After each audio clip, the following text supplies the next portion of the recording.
ਅਸੀਂ ਯਾਰ ਵੀ ਪਛਾਣਦੇ ਤੇ ਵੈਰੀ ਵੀ ਪਛਾਣ ਲਈਏ। ਕਾਲੀਆਂ ਰਾਤਾਂ 'ਚ ਕੁੜੇ ਅੱਖਾਂ ਬੰਨ ਕੇ ਜਿਹੜੀ ਖੜਦੀ ਵਿਰੋਧ ਵਿੱਚ ਦੁਨੀਆ ਮੈਂ ਪੈਰਾਂ ਤੋਂ ਹਿਲਾਤੀ ਐ।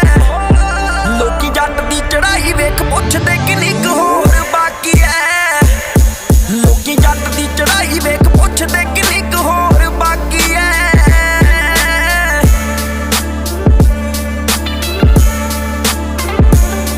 ਡ੍ਰਿਪ ਲੰਡਨ ਦੀ ਪਾਈ ਵੱਡੀ ਸਰੀ ਵਾਲੀ ਨਾਰ ਸਾਡੇ ਨੇਫਿਆਂ ਨਾਲ ਲੱਗ ਮਹਿੰਗੇ ਹੁੰਦੇ ਹਥਿਆਰ। ਡੀਲ ਟੌਲ ਦੱਸਦਾ ਕਿ ਜੱਟ ਜੰਮਿਆ